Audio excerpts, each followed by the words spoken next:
자, 이번 시간에는 생명 시스템의 기본 단위에서 생명 시스템의 구성 단계랑 그다음에 동물세포, 식물세포의 간단한 구조 살펴보도록 할게요. 자, 처음에 나와 있는 건 구성 단계입니다. 근데 이제 여기서 얘기하는 거는 전반적인 생명체를 두고 얘기를 하는 거예요. 이제 우리가 동물이나 식물이나 더 구체적인 예시로 들어가게 되면 요 네 가지의 과정에서 하나씩 더 추가하게 되긴 하지만 전체적으로는 이게 큰 틀이라는 겁니다. 그래서 하나씩 보게 되면 세포, 조직, 기관, 개체 이런 식으로 가게 되는데, 세포는 구조적, 기능적 단위이다. 가장 기본이 되는 단위라는 거 꼭 주의해야 되고, 조직 같은 경우에는 모양과 기능이 비슷한 세포의 모임이다. 그냥 똑같은 애들, 그나마 좀 비슷한 애들끼리 모인 거예요. 같이 그냥 모임이다. 기관은 여러분 중요한 게 여기에 한 가지의 이제 기능을 나타낸다라는 게 가장 중요합니다. 이 기관부터 그 녀석이 그 녀석만의 역할을 수행할 수 있다라는 뜻이에요. 쉽게 얘기하면은. 자, 그렇게 되는데, 여러분 우리 간단하게 생각해서 뭐 우리 몸에 있는 밥 먹으면 꼭 들어가야 되는 위라 한번 생각을 해봅시다. 여러분 위라는 하나의 기관이 만들어지기 위해서는, 위도 여러분 꿈틀꿈틀 하겠죠, 그죠? 우리 소화를 하기 위해서 음식물을 섞어주고 소화 효소랑 섞어줘야 되니까. 그렇다면 근육이 필요할게요. 그러면 이제 근육 조직이 필요한 거고, 그 다음에 여러분 뭐 그 겉을 덮게 되는 그런 상피세포, 그런 애들이 모여있는 그런 조직이 또 필요할 거고, 그러면 이제 또 어떤 그런 소화 효소를 그런 분비해주는 그런 조직도 필요할 거고, 그럼 그런 애들이 다 모여서 위라는 하나의 기관이 되고, 이제 소화라는 한 가지의 기능을 수행할 수 있게 되는 거예요. 그래서 이게 위. 그 다음에 이제 그런 것들이 다 모여서 하나의 생명체, 하나의 개체, 우리가 흔히 한 마리라고 얘기하는 게 이제 하나의 개체죠. 그래서 여러 기관이 모여 독립된 구조와 기능을 가지고 생명 활동을 하는 하나의 생물체를 두고 얘기를 하는 거다. 그죠? 어렵지 않죠? 그래서 여기서 이제 좀만 더 들어가자면, 동물 같은 경우에는 세포, 조직, 기관, 그리고 여기에 기관계라는 단계가 하나 추가가 되고, 그 다음에 개체 이렇게 넘어가게 되고요. 그 다음에 식물 같은 경우에는 세포, 조직, 그 다음에 조직계, 그 다음에 기관, 개체, 이렇게 5가지 단계로 구분이 된다는 점 꼭 알고 있읍시다. 자, 그 다음에는 식물과 동물 세포의 기본적인 구조예요. 너무너무 중요하고 사실은 헷갈려서는 안 되는 그런 부분입니다. 머릿속에 내가 이 기관이 하는, 그러니까 이 미토콘드리아, 골지치, 리보솜이라는 각각의 구성원들이 어떤 역할을 담당하고 있는지에 대해서 내 머릿속에서 헷갈리면 안 되는 걸 명확해야 됩니다. 자, 하나씩 봐볼게요. 먼저 가장 중요한 건 핵입니다. 자, 핵 같은 경우에는 쉽게 생각하면은 그릇이라고 생각을 하셔야 돼요. 장소입니다. 장소. 그러면은 뭐가 담겨 있는 그릇이고 뭐가 들어가 있는 장소냐? 바로 핵산이라고 우리가 얘기하는 유전 물질. 우리가 일반적으로 DNA라고 얘기하는 그런 유전 물질이 담겨 있는 곳이에요. 그러니까 좀 더 들어가게 된다면, DNA라는 녀석은 어떻게 보면 이 세포, 뭐 동물세포면 동물세포, 식물세포면 식물세포 안에 하나밖에 없는 DNA라는 소중한 존재를 담아두는, 보관하는 아주 중요한 장소이자 그릇이라는 겁니다. 알겠죠? 근데 여러분 이 핵이라는 장소는 그냥 막혀있는 그런 그릇은 아니고요. 송송송송 구멍이 뚫려 있어요.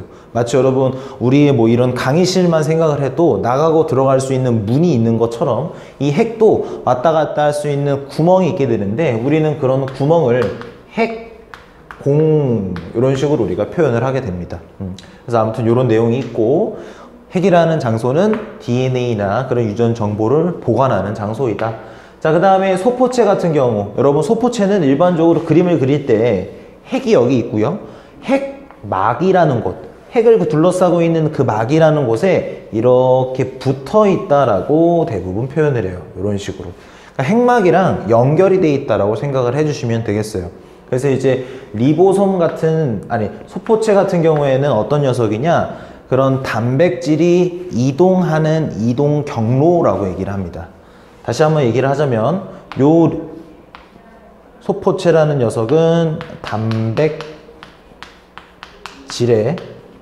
이동 경로라고 얘기를 해요. 그럼 여러분, 이동 경로라는 거는 이 녀석이 이 소포체라는 장소를 거쳐서 간다라는 얘기겠죠. 그죠? 좀 더 깊게 들어가게 되면은 아래쪽에 나와 있는 리보솜이라는 녀석. 여러분, 리보솜은 단백질을 만드는 공장입니다. 쉽게 얘기하면. 그러니까 단백질을 만드는 장소가 바로 리보솜이라는 장소예요. 근데 이 리보솜이라는 장소가 대부분 어디에 있냐? 이 소포체라는 곳 표면에 이렇게 여러분 방울방울 붙어 있습니다. 이 알맹이들이 하나씩. 무슨 말이 되나요? 그렇게 되면은 요 리보솜이라는 녀석이 단백질을 이곳에서 합성을 하고 그 합성한 단백질이 이 소포체라는 내부 장소를 통해서 이동을 한다라는 겁니다. 요거 무슨 말이 되나요? 그리고 나서 이 소포체라는 장소에서 이동을 했다면 그 다음엔 어디를 가느냐? 바로 골지체라는 장소에 다다르게 돼요. 골지체는 우리가 일반적으로 그림으로 이렇게 핵막이랑 이어져 있는 소포체하고는 좀 다르게 따로 떨어져서 많이 표현을 해요. 그래서 이런 식으로 많이 그립니다. 이렇게. 이 그림이 좀 허접할 수는 있지만 뭔가 같은 모양이 계속해서 뭔가 같은 모양인데 크기만 조금 다른 그런 것들이 뭔가 하나, 둘, 셋 마치 포개져 있는, 여러분 마치 팬케이크 쌓여 있는 것처럼 그런 구조를 이렇게 가지고 있어요. 그래서 이 골지체라는 녀석도 마찬가지로 단백질이라는 녀석이 여기서 만들어져서 소포체를 거쳐서 골지체를 통해서 지나가게 됩니다. 근데 이제 골지체는 단순히 이동 경로만 담당하는 게 아니고요. 추가적으로 분비를 합니다. 분비. 그럼 분비를 어디로 하느냐? 바로 이 세포의 바깥쪽으로. 이 세포의 바깥쪽으로. 되나요? 여러분, 우리 몸에 있는 모든 세포는 전부 다 뭐 자급자족한다라고 생각을 하시면 안 돼요. 그러니까 예를 들어서 우리 몸에서 뭐 이런 단백질이 필요해 라고 얘기를 한다면 어떤 세포들한테 부탁을 하는 겁니다. 이 단백질 필요하니까 만들어줘. 그럼 만들어진 완성품을 보내주는 거예요. 바깥쪽으로 분비를 해주기도 합니다. 그럼 이제 분비를 어떤 식으로 해주냐면은 그냥 띡 보내주는 게 아니라 우리가 택배를 보내도 상자에 포장을 하는 것처럼 그 단백질이라는 녀석을 요만한 주머니 같은 데 담겨서 바깥쪽으로 보내주게 돼요. 그러면 이 담고 있는 이런 주머니를 우리는 작은 주머니라는 뜻에서 소낭이라고 우리가 부르기도 합니다. 자, 그리고 그다음에 미토콘드리아랑 여러분 엽록체는 보통 중요한 녀석이 아니라 뒤에서 따로 표현을 할 거고요. 따로 배우게 될 거고, 세포막도 너무 중요한 녀석이어서 뒤에서 따로 배웁니다. 간단하게 하자면은 뭐 세포의 뭐 겉모습을 유지하는 데 어느 정도 뭐 기여를 하죠. 그죠? 관여를 하기도 하고, 제일 중요한 역할은 뭐냐면 외부하고 내부하고 물질들이 막 돌아다니지 않게끔 뭔가 중간에서 컨트롤 해주는 녀석이라고 생각해 주면 됩니다. 아무 녀석이나 막 들락달락 하게끔 되는 게 아니라 그 녀석만 선택적으로 왔다 갔다 하게 해주는, 우리는 이런 세포막의 특징을 선택적 투과성을 가졌다라고 얘기를 해요. 그래서 아무튼 그런 녀석이고, 세포벽. 여러분, 세포벽은 식물세포에만 볼 수 있는 구조인데 우리가 이 세포벽의 주요 성분, 중요한 성분이 여러분 많이 들어봤겠지만 바로 셀룰로스입니다. 물론 세포벽의 주성분이 셀룰로스만 있는 건 아니에요. 하지만 이제 대표적인 성분이 셀룰로스라는 겁니다. 근데 그리고 액포라는 거는 뭐냐면 여러분 뭐 색소라든지 아니면 물이라든지, 그 다음에 좀 중요한 걸로는 노폐물 같은 경우에를 버려두는, 쉽게 얘기하면 쓰레기장이에요. 쓰레기장. 물론 쓰레기를 버리는, 노폐물을 저장하는 데로만 이용하는 곳은 아니지만 여기에 노폐물도 같이 저장을 한다라는 점. 그렇게 되면 여러분, 이 식물세포가 예를 들어서 사람 나이로 비교를 해봤을 때 1살짜리가 있고 5살짜리가 있다라고 한다면 누가 더 노폐물이 많이 생겼을까요? 당연히 5살이겠죠. 그죠? 그렇기 때문에 5살짜리 식물세포의 액포는 훨씬 더 크기가 큽니다. 그러니까 이제 식물세포만 놓고 비교를 하자면은 더 오래 산 식물세포일수록 액포의 크기가 조금 더 크다라는 점. 그리고 여기 안에 들어가 있는 물 같은 녀석들을 이용해서 이 안에 농도를 조정을 하는데도 사용이 됩니다. 그런데도 기여를 하는 녀석이에요. 자, 그러면 이제 전반적으로 한번 훑어봤고, 뒤에 가서 단백질의 이동 방향 한번 다시 한번 정리를 해보죠. 자, 단백질은 어떻게 합성이 먼저 되는지를 살펴보면은 핵이라는 장소 안에 있는 DNA, 그죠? 이 DNA가 여러분 우리 앞에서 뭐 DNA, RNA 비교하는 거 배웠었겠지만 DNA가 뭘 가지고 있는 녀석입니까? 바로 단백질을 어떻게 만드냐라는 거에 대한 그 레시피가 어떻게 보면 그 안에 적혀 있는 거잖아요. 그죠? 그렇게 되니까 이 DNA 안에 있는 정보를 RNA라는 녀석이 복사를 합니다. 쉽게 얘기하면 복사를 해가요. 이 녀석이. 그럼 이 녀석이 복사를 해간 그 정보를 누구한테 갖다 주냐? 바로 리보솜한테 갖다 주게 되는 거예요. 그럼 이제 리보솜에서 RNA가 DNA에서 복사해온 그 부분, 그 내용에 참고하여서 단백질을 만들어내게 됩니다. 그러면 그 만들어진 단백질은 소포체라는 곳으로 가게 돼요. 사실상 여러분 뭐라 그랬어요? 소포체라는 곳, 핵이 여기 있고 그 다음에 소포체라는 녀석이 이런 식으로 연결되어 있다고 했는데 이 소포체의 표면에 리보솜이 붙어 있다라고 생각하면 된다 그랬죠. 그죠? 그러니까 만들어지자마자 바로 소포체 내부로 들어가게 되는 겁니다. 그래서 그렇게 돼서 소포체로 건너가게 되고 그 다음에 소포체에서 여러분 골지체는 어떻게 생긴 녀석이었죠? 이렇게 띄엄띄엄 그림이 너무 좀 그렇지만 좀 양해 부탁드리고 자, 그래서 이런 식으로 단백질이 지나가게 됩니다. 그래서 맨 마지막에는 여기서 세포 바깥쪽으로 분비가 되게 되는 것이죠. 어떻게 분비가 되냐? 거의 대부분은 소낭이라는 아주 조그만한 주머니에 담겨 있는 채로 단백질이 바깥쪽으로 분비가 되게 된다라는 점 알겠죠? 그죠? 우리가 다른 것보다도 리보솜, 소포체, 골지체 요 녀석은 우리가 앞에 그림에서 세포를 구성하고 있는 여기에서 하나하나 우리가 독립적으로 암기를 해줄 게 아니고요, 여러분. 이 녀석들이 각각각이 있는 게 아니라 이런 식으로 기능이 쭉 이어지는구나 라는 걸 우리가 꼭 알고 있길 바랍니다. 자, 그렇게 되면은 맨 마지막에 가장 중요한 요 미토콘드리아랑 엽록체 봐보도록 할게요.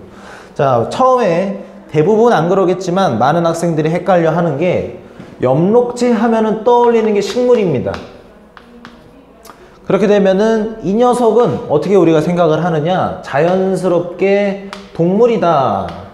동물 세포에 들어있는 녀석이다 라고 생각을 하게 되는데 완전히 잘못된 생각이에요. 자, 이 녀석은 동물만 있는 게 아니라 식물 세포도 함께 갖추고 있는 기본적인 애 중에 하나입니다.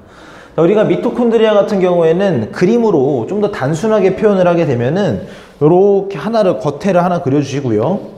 요렇게 하나 표현합니다. 대충 그리게 되면. 그 다음에 요거 같은 경우에는 간단하게 모식도로 그리면 요렇게 그려져 있고 하나 더 그려주시고 땡글 뭐 이런 식으로 뭔가 막 10원짜리 동전이 막 탑처럼 쌓여져 있는 요런 구조를 띈다고 해요. 자, 중요한 건 이 녀석의 모습도 굉장히 중요합니다. 왜냐면 여러분들이 시험에서 미토콘드리아라는 이름을 직접 안 줄 수도 있어요. 그냥 세포 그 그림에서 짝대기 빼서 기억 하면은 그 기억을 딱 봤을 때 미토콘드리아라는 거를 우리가 알아내야 되기 때문에 모양도 꼭 알고 있어야 됩니다. 자, 보게 되면은 미토콘드리아라는 녀석은 뭘 담당하냐? 바로 세포 호흡이라는 걸 하는 녀석입니다. 그러면 세포 호흡이라는 작용이 뭐 하는 거냐? 여러분 중학교 때 배웠었던 내용이에요. 쉽게 얘기하면 이런 거죠. 포도당이라는 어떤 알갱이를 쪼갭니다. 이 알갱이를 쪼개서 에너지를 만드는 작업이에요. 이게 바로 세포호흡입니다. 그러면 이제 이 녀석은 뭘 하느냐? 많이 알겠지만 광합성이라는 작용을 합니다. 그럼 이제 광합성이라는 작용을 간단하게 얘기하면 어떻게 되냐? 빛이라는 에너지를, 결국 같은 에너지예요. 빛이라는 에너지를 포도당이라는 녀석 안에 가두는 작업. 그러니까 그 빛이라는 에너지를 보관하기 위해 포도당이라는 녀석을 이용하는 것. 그래서 이 녀석이 만들어지죠. 이 작업이 바로 쉽게 얘기하면 광합성입니다. 어때요? 완전히 반대되는 작용이라는 게 눈에 보이나요? 그러면 쉽게 얘기해서 이렇게 한번 해봅시다. 자, 엽록체 같은 경우에는 에너지를 저장을 할 수 있는 방법이에요. 저장. 그러니까 엽록체를 가지고 있는 녀석은, 엽록체를 가지고 있는 생명체는 내가 굳이 영양소나 영양분을 섭취를 하지 않아도, 먹지 않아도 내가 내 스스로 저장해서 내가 나 필요할 때 꺼내 쓸 수 있으니까 굳이 먹을 필요가 없는 겁니다. 하지만 우리 인간 같은 경우, 뭐 소, 돼지, 다른 동물들은 어때요? 스스로 에너지를 만들어낼 수 없는 녀석이죠. 엽록체가 없는 거예요. 이게 없으니까 섭취를 해야 되는 거예요. 먹어야 된다는 겁니다. 그렇기 때문에 이 녀석은 식물만 가지고 있다는 거 너무나도 당연한 생각이죠. 한번 여기 한번 봐봅시다. 이 녀석은 어때요? 세포호흡을 하는데, 세포호흡이라는 작업은 무슨 작업이냐? 에너지를 발생시키는 작업이라고 얘기를 했어요. 여러분, 에너지가 필요하지 않은 생명체는 없습니다. 식물이 포도당의 형태로 에너지를 저장을 했다라고 해보세요. 그러면 왜 저장을 했겠습니까? 자기가 필요할 때 여기서 다시 에너지를 끄집어내야 될 거 아니에요. 자기가 써야 되니까. 그러면 이 작업은 누가 해주는 거예요? 얘가 해주는 겁니다. 얘가. 그렇기 때문에 미토콘드리아, 뭔가 엽록체 하면은 식물 하면 엽록체 생각나서 자연스럽게 미토콘드리아가 동물만 가지고 있다라는 식으로 절대 이어가면 안 되는 거예요. 미토콘드리아는 어떤 애들이든 다 있다 라는 점이고, 전부 다 어떤 녀석이에요? 에너지를 전환하는 거. 여기는 이제 포도당 안에 들어있던 에너지를 끄집어내는 작업. 이거는 에너지를 포도당 안에 저장을 시키는 그런 방법이죠. 그래서 미토콘드리아든 엽록체든 둘 다 어떤 게 있다? 스스로 에너지를 전환할 수 있는 능력을 가지고 있다. 그 다음에 요거 같은 경우에는 좀 추가적으로 생물원에서는 필수적으로 알아야 되는 내용이긴 하지만 한번 얘기를 해주면, 일단 첫 번째는 막이 이중층이에요. 이중층. 이게 무슨 말이냐? 이 녀석을 감싸고 있는 막 있죠. 그 막이 쉽게 얘기하면 두겹이라는 겁니다. 두겹. 그래서 중층. 그러니까 이 중이 여러분 중복할 때 중이라고 생각하면 되겠어요. 그래서 막이 두 녀석 다 이중층으로 쌓여있는 구조다 라는 얘기고, 두 번째로 여러분들이 알고 있으면 좋은 점은 자체적으로 유전자,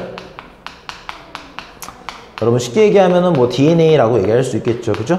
요런 DNA랑 그 다음에 리보솜을 가지고 있는 녀석입니다. 그러니까 리보솜이나 여러분 DNA 하면은 뭐예요? 우리 세포가 가지고 있는 거 아닌가? 그리고 미토콘드리아 엽록체는 그 안에 들어가 있는 녀석들이잖아. 이 말이 아니고요, 여러분. 이 녀석이 각각 자기 자신이 자기 자신의 유전자와 리보솜을 자체적으로 가지고 있다라는 점. 알겠죠? 그죠? 굉장히 독특한 점이에요. 그렇기 때문에 여러분들이 학교 내신 문제에서 이런 점까지 언급을 하셨다면 꼭 이런 부분 놓치지 말고 챙겨가야 되는 부분입니다. 알겠죠? 그죠? 그렇게 되면은 이번 시간에는 여기 세포의 구조까지 알아보고, 다음 시간에 여러분 세포막부터 우리가 하나씩 알아보도록 할게요. 고생하셨습니다.